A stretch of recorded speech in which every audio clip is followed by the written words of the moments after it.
ketika ada di antara Bani Hashim yang menjadi penguasa di kota Mekah, maka dari kalangan Bani Makhzum pun kami juga berusaha untuk melakukan hal yang sama. Nah, sekarang dari kalangan Bani Hashim ini muncul seorang pemuda yang mengaku bahwa dirinya ini adalah Nabi dan Rasul, mendapatkan wahyu dari langit.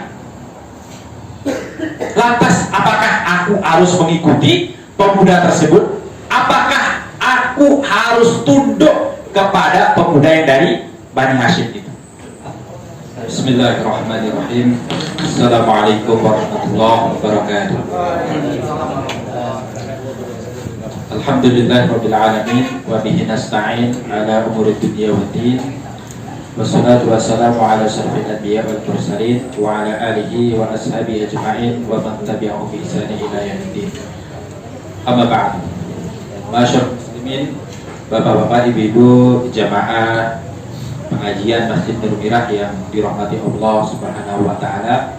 Alhamdulillah, mari kita panjatkan puji dan syukur kepada Allah atas segala nikmat yang telah dilimpahkan kepada kita semuanya, sehingga pada malam hari ini kita masih dipertemukan kembali, diberi kesempatan untuk bertemu kembali guna melanjutkan kajian kita membahas tentang sejarah perjuangan Rasulullah bersama dengan para sahabat yang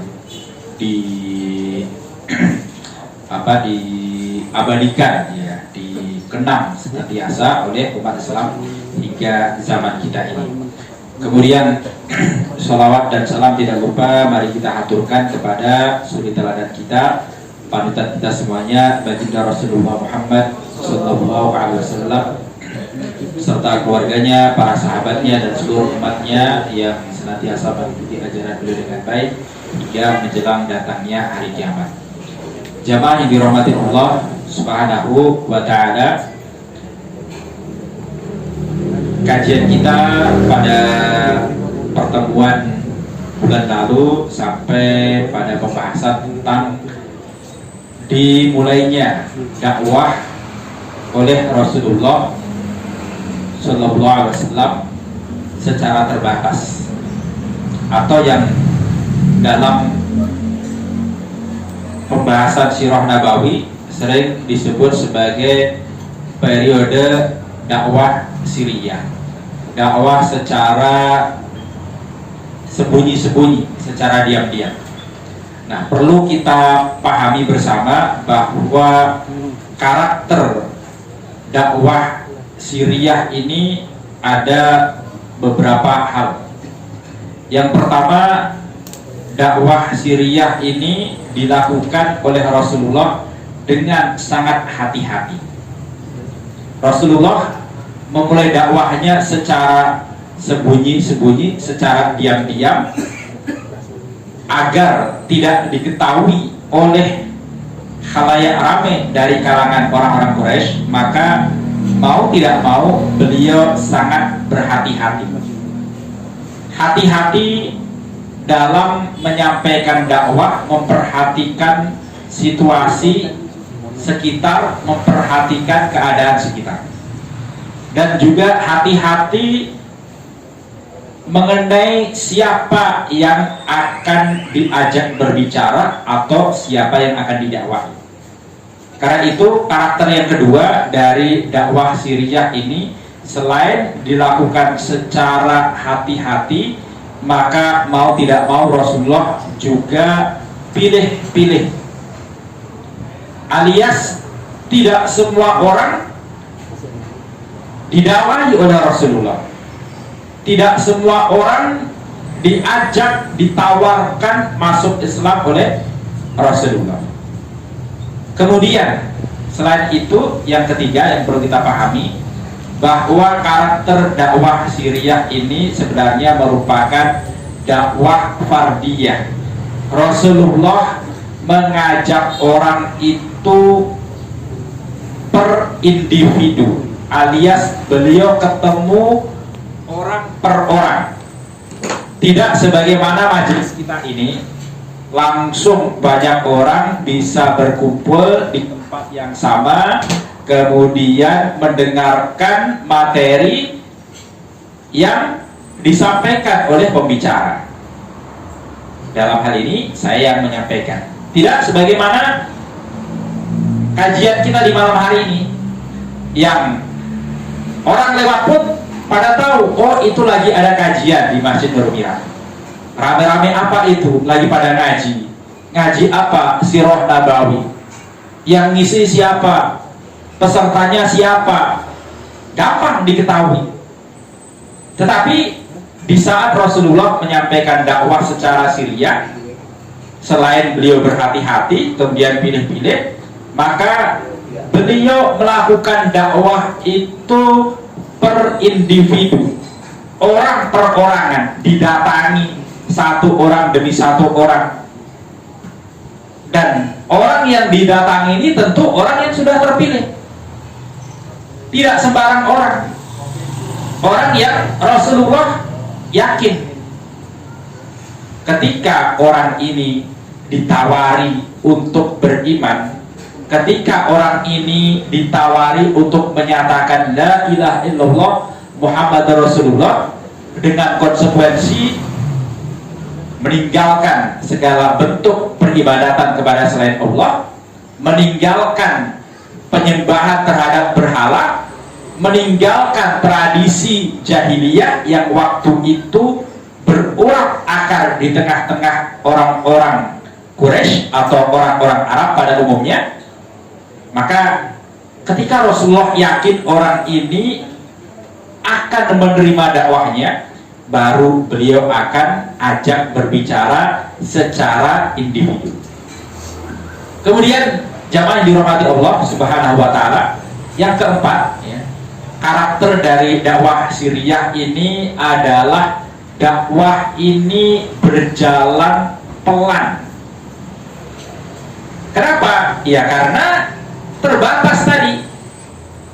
Rasulullah ketika mau berdakwah juga beliau sangat berhati-hati, beliau pilih-pilih, beliau menyampaikan materinya per individu, orang demi orang, dan bisa jadi atau sangat mungkin sekali materi itu nanti akan diulang lagi ke orang yang lainnya, padahal materinya sama.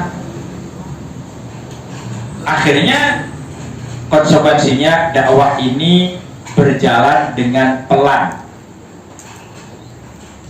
Hasilnya secara hitung-hitungan itu tidak banyak. Meskipun tidak banyak secara hitung-hitungan, secara jumlah tidak banyak, tetapi jamaah yang dirahmati Allah, dakwah secara sirriyah yang dilakukan per individu, Rasulullah mengajak orang demi orang, ini ketika orang sudah ngeklik, orang sudah menerima, orang sudah mengimani dakwah Rasulullah, maka luar biasa hasilnya.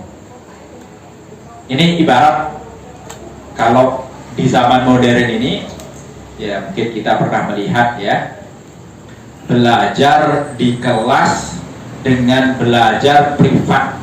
Kadang anak-anak kita sudah belajar di kelas merasa pelajarannya belum paham, merasa ada beberapa yang kok nggak mudeng-mudeng. Akhirnya orang tua berusaha untuk menghadirkan guru privat. Yang diajar siapa? Ya cuma satu orang saja, anak kita. Hasilnya apa? Biasanya belajar privat ini hasilnya ya anak didik akan lebih mudah paham atau jauh lebih paham dibandingkan ketika belajar bersama-sama. Kenapa demikian? Karena dia mendapatkan perhatian yang lebih, perhatian yang fokus dari pendidiknya. Kalau di kelas pendidik ini misalkan kelas isinya ada 10 atau bahkan lebih, maka perhatian seorang guru, seorang pendidik ini kan harus dibagi-bagi. Nggak bisa hanya ngurusi satu anak saja. Kalau muridnya ada 10, ya 10 itu harus diurusi secara adil. Kalau muridnya ada 20, ya 20 itu.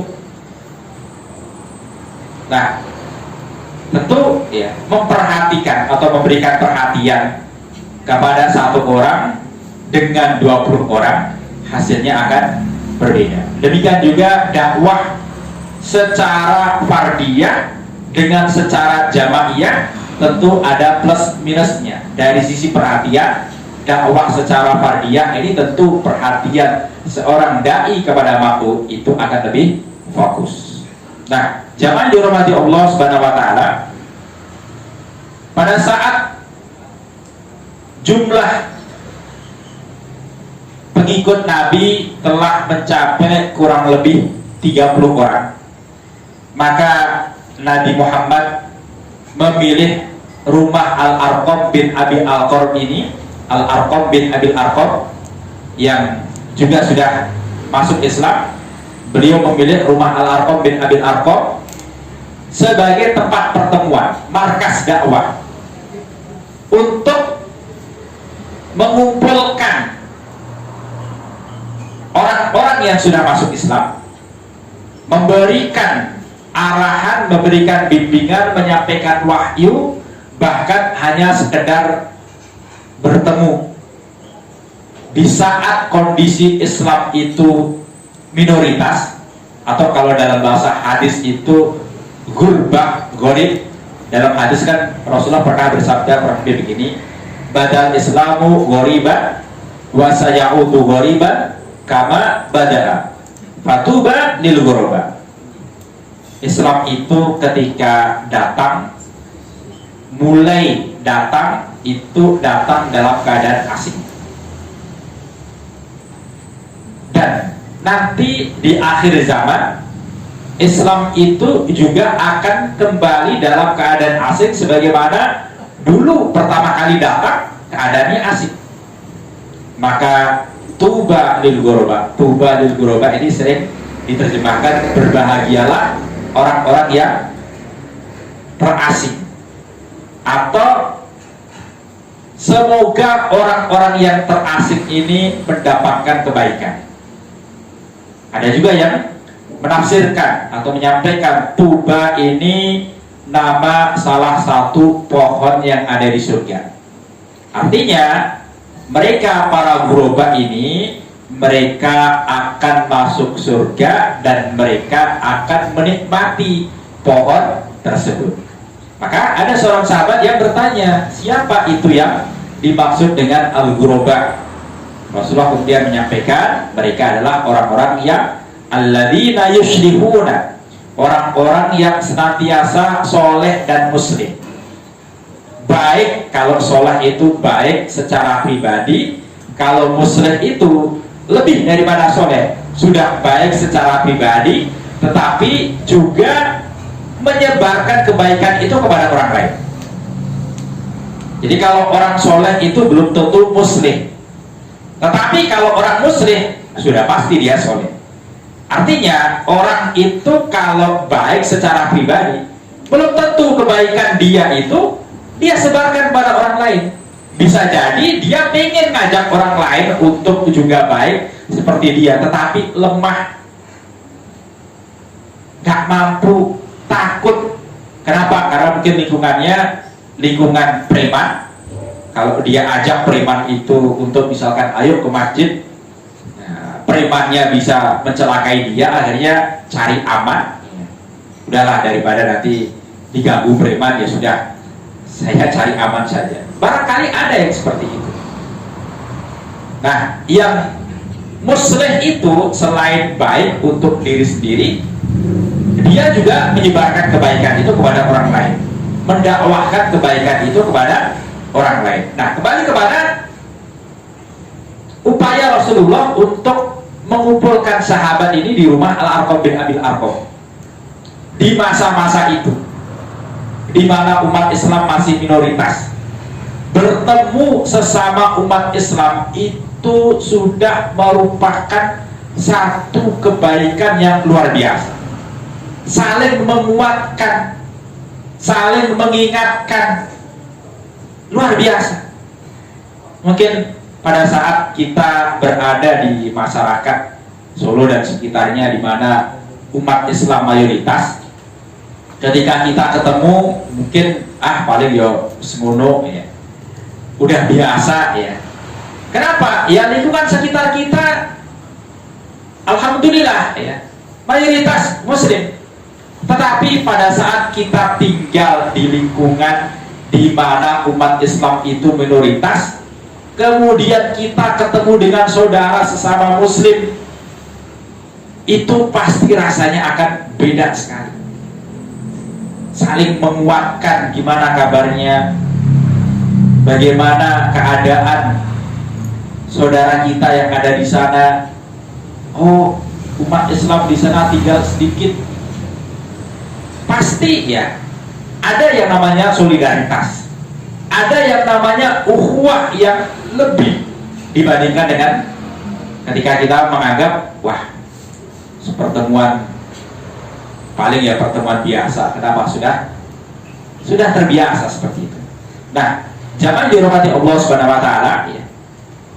Rasulullah memilih rumah Al-Arqam bin Abil Arqam ya, ini dengan pertimbangan yang luar biasa.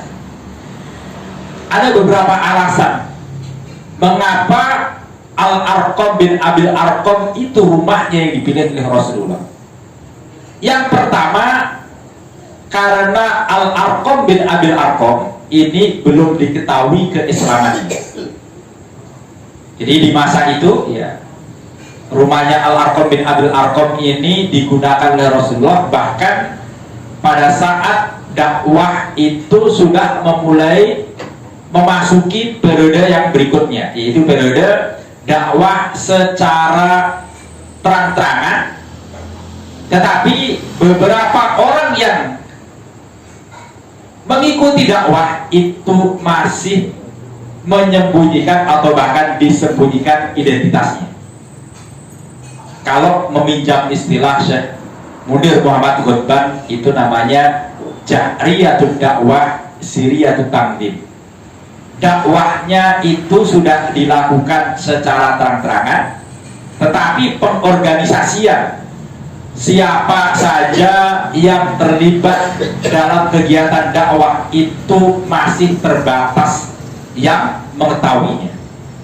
Nah, bahkan ya sampai di masa ini ya, rumah Al-Arqam bin Abil Arqam ini masih dipilih, dipertahankan untuk dijadikan tempat bertemu umat Islam yang awal-awal, generasi awal umat Islam. Kemudian alasan yang kedua, mengapa rumah Al-Arqam bin Abil Arqam yang dipilih oleh Nabi? Karena Al-Arqam bin Abil Arqam ini berasal dari kalangan Bani Makhzum. Bani Makhzum itu keluarganya Abu Jahal, Amru ibnu Hisham.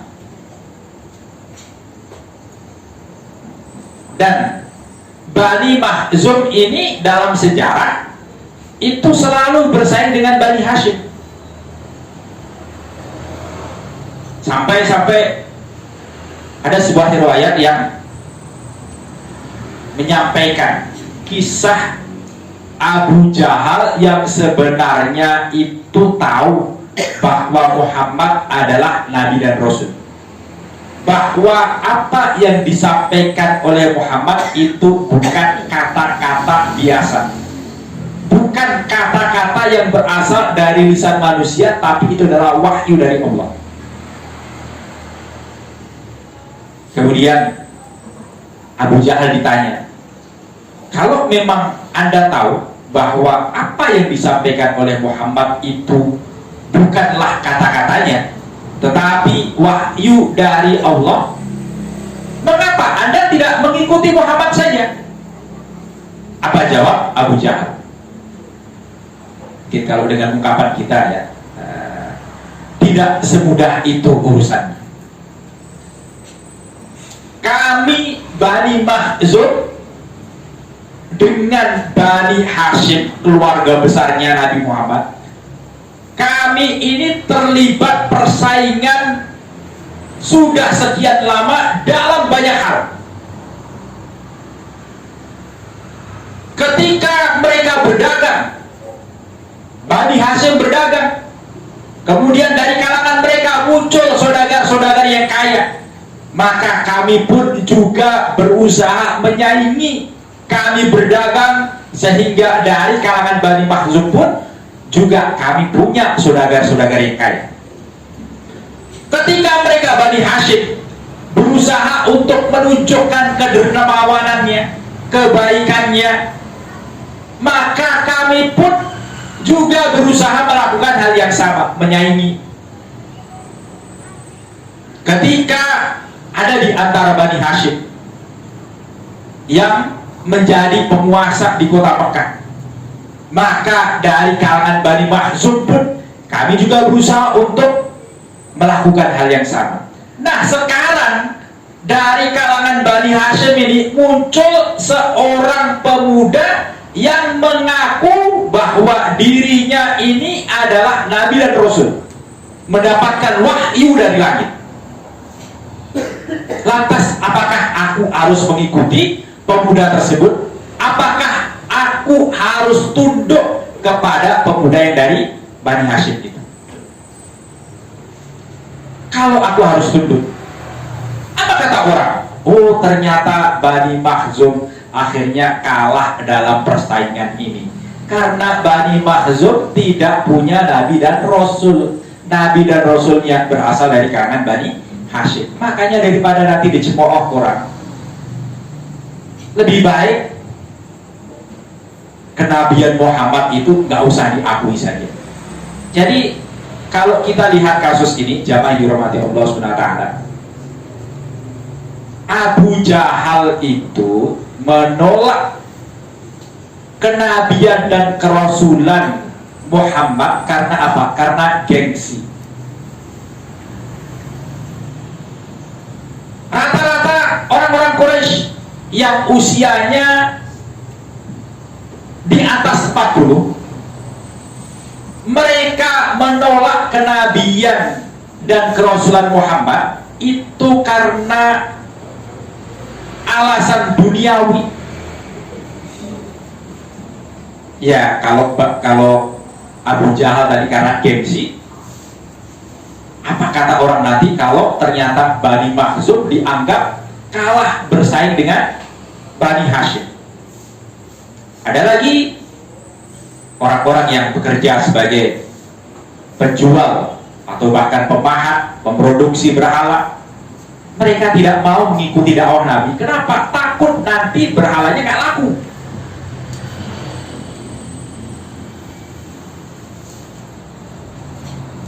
Berbeda dengan misalkan Umar bin Khattab. Umar bin Khattab ini awalnya juga memusuhi Nabi, ikut duduk di Darun Nadwah untuk membahas bagaimana cara menghalang-halangi dakwah Nabi. Tetapi motif permusuhan Umar dengan motif permusuhan seperti Abu Jahal dan yang lain-lainnya, para tokoh-tokoh tua Quraisy, itu berbeda. Tokoh-tokoh tua Quraisy ini motif permusuhannya karena motivasi duniawi, tetapi kalau Umar bin Khattab ini lebih karena ingin menjaga persatuan orang-orang Quraisy. Akhirnya pada saat Umar bin Khattab ini dengan kejujurannya dibukakan oleh Allah hidayah, maka dia menjadi orang yang sangat getol membela Islam. Nah, kembali kepada pilihan Rasulullah terhadap rumah Al-Arqam bin Abil Arqam. Jadi ketika Rasulullah memilih rumahnya Al-Arqam bin Abil Arqam yang ternyata berasal dari kalangan Bani Makhzum, orang nggak akan mengira. Jadi di 3 tahun pertama ini, di masa dakwah Syria, di Darun Nadwah itu sudah sempat ada pembahasan, ini kayaknya ada pergerakan ini, pergerakan rahasia. Cuma bagaimana gerak atau bagaimana pergerakan ini berjalan, mereka tidak bisa mendeteksi di mana tempat untuk melakukan koordinasi, di mana tempat untuk berkumpul merencanakan hal-hal yang terkait dengan pergerakan dakwah ini. Orang-orang Quraisy gak bisa mendeteksi, dan mereka tahunya kira-kira ini Muhammad dan teman-temannya. Tetapi selama Muhammad tidak terang-terangan, udahlah biarkan saja. Dan mereka pasti menyangka karena Muhammad ini dari kalangan Bani Hashim, kalaupun Muhammad ini mengajak sahabatnya untuk berkumpul, maka tempat yang paling mungkin digunakan itu adalah di rumah salah satu orang dari kalangan Bani Hashim. Kenapa? Bani Hashim keluarganya Nabi, sudah tentu Bani Hashim akan melindungi Nabi. Ternyata tempat kumpulnya bukan di kalangan Bani Hashim, bukan di kalangan Bani Hashim, tetapi di rumah seorang pemuda dari Bani Makhzum. Yang ketiga, alasan mengapa Rasulullah memilih rumahnya Al-Arqam bin Abil Arqam, karena Al-Arqam bin Abil Arqam ini adalah seorang remaja yang tidak diperhitungkan oleh orang Quraisy. Cah cilik, isone opo, biasanya gitu kan kita. Tapi ini Al-Arqam bin Abil Arqam ini luar biasa. Yang pertama, remaja tetapi sudah punya rumah. Zaman itu ya mungkin biasa, zaman itu kan tanah masih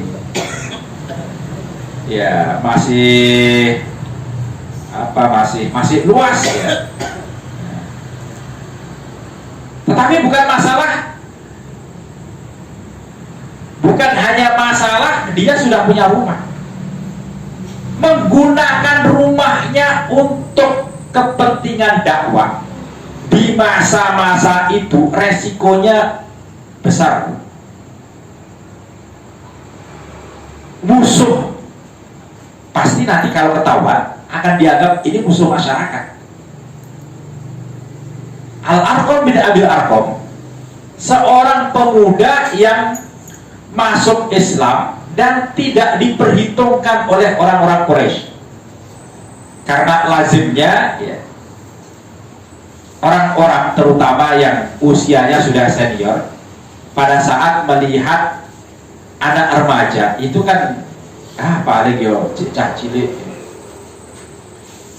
paling yo isopo toh, baru anak kemarin, paling kata paling ini yang akhirnya menjadikan orang tidak waspada, menjadikan kewaspadaan dan kehati-hatian orang itu akan hilang. Akhirnya orang cenderung ceroboh.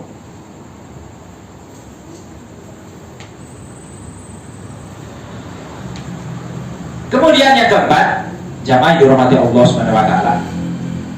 Alasan yang keempat mengapa rumah Al-Arqam bin Abil Arqam yang dipilih, karena rumah Al-Arqam ini terletak di Bukit Sofa, di mana orang itu biasa bergerak berlalu lalang di sana. Alias rumahnya itu ketika didatangi itu bukan di jalur khusus yang ketika ada orang datang ke sana itu akan mengundang kecurigaan. Itu kok belok ke sana, orang curiga. Tetapi ketika rumahnya itu ada di jalur yang orang biasa lewat, ketika ada orang lewat di situ, ada orang lalu lalang, orang tidak akan curiga. Kenapa? Biasa, memang itu daerah orang lewat.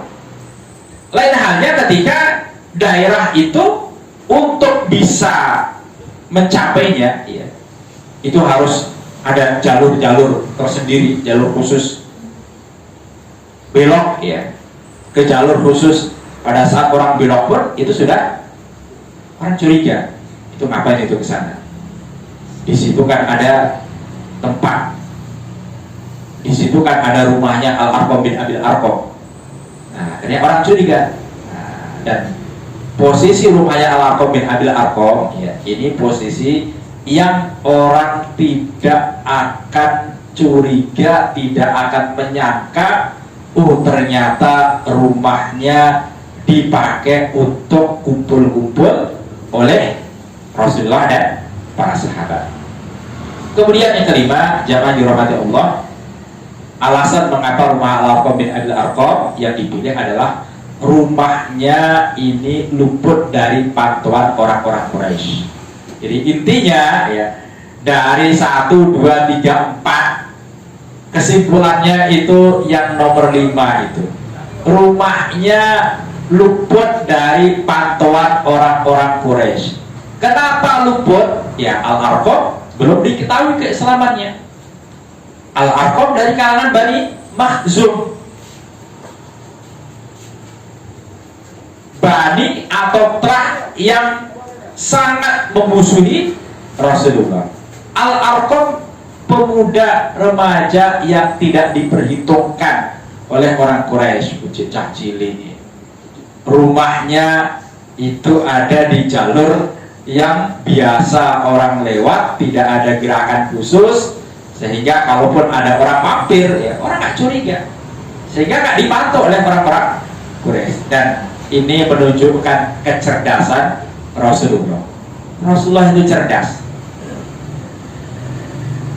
Makanya pada saat kita membahas tentang sifat wajib Nabi, ya, di antara sifat wajib Nabi itu adalah fatonah, alias Nabi ini punya kecerdasan. Paling cerdas di kalangan umatnya. Tidak ada yang bisa menandingi kecerdasan Nabi. Jadi kalau Nabinya misalkan gak cerdas, terus gimana umatnya? Nabi itu pasti cerdas dan wajib cerdas. Setiap Nabi, bukan hanya Nabi Muhammad, semua Nabi seperti itu. Sehingga pada saat kita membahas perjuangan Nabi, ya, kita bisa mengetahui langkah-langkah yang diambil oleh Nabi itu ada langkah-langkah yang sangat cerdas.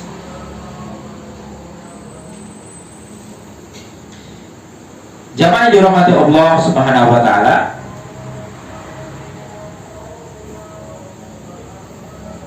setelah Rasulullah melakukan dakwah perseorangan secara diam-diam, secara sirriyah selama 3 tahun,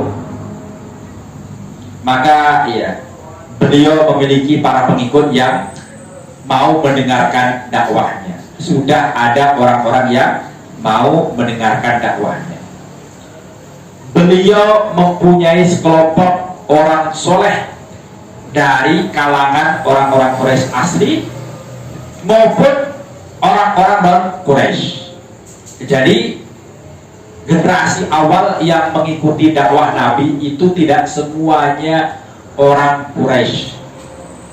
Ada yang bukan Quraisy, ada yang orang Habasyi, orang Negro, Bilal bin Rabah misalnya. Kemudian ada yang keturunan Arab dan Negro, bapaknya Arab, ibunya Negro. Misalkan Ammar bin Yasir, Yasirnya dari Yaman, ibunya Sumayyah itu dari Habasyah, orang Habsyi, orang Negro. Nah, ketika jalan dakwah ini telah terbentang dan keadaan sudah mulai kondusif untuk menyampaikan dakwah secara terang-terangan, maka Allah Subhanahu wa taala menurunkan wahyu kepada Rasulullah yang ada dalam Al-Quran surat Asy-Syu'ara ayat 214 hingga 216. Allah sampaikan firman-Nya, wa anzir ashiratakal aqrabin wahfid janahaka limanittaba'aka minal mu'minin fa in asyauka faqul inni bari'um mimma ta'malun. Wahai Muhammad, wa anzir, sampaikan peringatan kepada siapa? ashiratakal aqrabin, kepada keluargamu yang paling dekat. Waqfid janahaka, dan berlemah lembutlah kepada siapa? Limanit taba'aka minal mu'minin, kepada orang-orang mukmin yang mengikutimu, yang menjadi pengikutmu. Fa'in asauka, seandainya mereka ini mendurhakaimu, fakul, maka katakan, ini sesungguhnya aku berlepas diri, bariun mimma ta'malun, dari apa yang kalian kerjakan. Nah, setelah turun ayat ini, Nabi kemudian berusaha untuk mengumpulkan keluarganya dari kalangan Bani Hashim. Tetapi upaya itu juga tidak berjalan dengan lancar. Nabi mengumpulkan keluarganya dari Bani Hashim, dikumpulkan. Pada saat keluarganya kumpul, Nabi ingin menyampaikan dakwahnya. Oleh pamannya Abu Lahab, Nabi dihardik. Muhammad, ini orang-orang yang engkau kumpulkan adalah paman-pamanmu, orang-orang yang lebih berpengalaman, lebih senior, lebih sepuh daripada kamu. Maka jangan gunakan kesempatan ini, atau jangan engkau menyampaikan hal-hal yang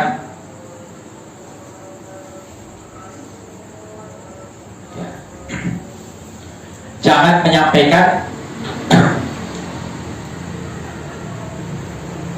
apa?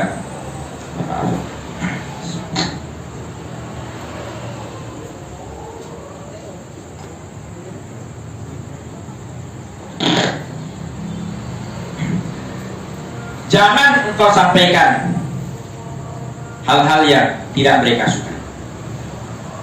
Nabi ingin menyampaikan dakwahnya, tetapi kemudian dihalang-halangi oleh Abu Lahab. Akhirnya pertemuan pertama gagal. Meskipun gagal, Nabi tidak menyerah begitu saja. Nabi berusaha untuk mengumpulkan kembali keluarganya, dikumpulkan di pertemuan yang kedua kali. Tetapi lagi-lagi dihalang-halangi oleh Abu Lahab. Tidak diberi kesempatan oleh Abu Lahab. Nabi tidak diberi kesempatan oleh Abu Lahab untuk berbicara kepada keluarganya dari kalangan Bani Hashim. Nah, barulah yang ketiga kali. Ketiga kali ini Nabi mengambil pelajaran dari kasus yang pertama dan kedua. Nabi berhasil menyampaikan dakwahnya kepada keluarganya dari kalangan Bani Hashim. Nabi menyampaikan, inna ra'ida la yakdibu aqdamu. Wahai keluargaku, wahai Bani Hashim, wahai paman-pamanku, sesungguhnya seorang pemimpin ini tidak akan membohongi para pengikutnya. Wallahi, lau kadzabatin nasu jami'an ma kadzabtukum. Demi Allah, seandainya semua manusia itu berbohong, maka aku tidak akan pernah berbohong kepada kalian. Walau gharrat an-nasu jami'an ma gharartukum. Meskipun atau seandainya semua manusia itu melakukan tipu daya, tipu muslihat, maka aku tidak akan memperdayai kalian. Wallahilladzi la ilaha illa huwa inni la rasulullah ilaikum khassah. Demi Allah yang tidak ada zat yang berhak disembah kecuali Dia, sesungguhnya aku ini benar-benar utusan Allah kepada kalian secara khusus. Wa ilan nasi kafah, dan juga utusan Allah kepada semua umat manusia. Wallahi la tamutunna kama tanamun. demi Allah, kalian ini pasti nanti akan mati sebagaimana kalian tidur. Walatum atunna kama tastaikidun. Kemudian setelah mati pasti kalian nanti akan dibangkitkan sebagaimana kalian bangun dari tidur. Wala tuhasabunna bima ta'malun. Dan sungguh kalian pasti nanti akan dihisab, dimintai pertanggungjawaban, dihitung amal perbuatannya bima ta'malun, terhadap apa yang dulu pernah kalian kerjakan. Walatujzauna bil ihsan ihsanan wa bisu'i su'an. Dan pasti kalian akan diberi pahala. Kalau baik mendapatkan pahala kebaikan, mendapatkan balasan kebaikan. Kalau buruk mendapatkan balasan keburukan.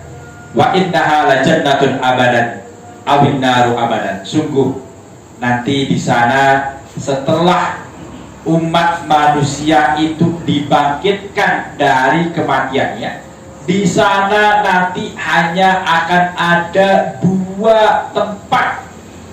Kalau tidak surga, ya neraka. Surga untuk yang mengaku, surga untuk yang melakukan, yang melaksanakan, yang mengamalkan amal soleh. Sedangkan neraka untuk yang melakukan, yang melaksanakan amal yang buruk. Jangan dirahmati Allah Subhanahu wa taala. Ini materi yang sangat penting, materi dakwah yang disampaikan oleh Rasulullah sangat penting. Karena waktu itu orang-orang Quraisy mereka tidak percaya terhadap yang namanya hari kebangkitan, hari kiamat itu mereka nggak percaya. Alam kubur itu mereka nggak percaya. Oleh Nabi diingatkan bahwa kalian nanti kalau sudah selesai masa hidup di dunia ini, kalian akan mati, ada alam kubur, alam penantian. Setelah itu nanti kalian akan menuju alam akhirat. Di sana kalian akan dihisab, dimintai tanggung jawab, akan mendapatkan balasan. Dan hal ini kemudian mengundang kemarahan, lagi-lagi mengundang kemarahan paman Nabi yang bernama Abu Lahab. Abu Lahab ini kemudian marah-marah. Abu Lahab kemudian menyampaikan di hadapan Bani Hashim, ayo segera kita selesaikan urusan Muhammad ini. Kita halang-halangi dia agar tidak menyampaikan apa yang ada dalam pikirannya kepada orang Arab secara umum. Atau kalau kita biarkan, nanti bisa jadi dia ini akan membawa musibah, membawa kecelakaan bagi keluarganya. Intinya Abu Lahab ini menyampaikan kepada Bani Hashim agar jangan mengikuti apa yang disampaikan oleh Nabi Muhammad. Abu Lahab meminta kepada Bani Hashim agar segera mengambil sikap dan tindakan menghalang-halangi dakwah Nabi, karena dakwah Nabi ini nanti resikonya juga akan membawa-bawa, menyeret Bani Hashim kepada apa yang akan dihadapi oleh Nabi. Tetapi meskipun Abu Lahab menyampaikan penolakannya terhadap dakwah Nabi, pamannya Abu Thalib secara tegas mengatakan, demi Allah, saya selama saya masih hidup, saya akan melindungi Nabi Muhammad, akan melindungi Muhammad. Saya akan memberikan jaminan keamanan kepadanya.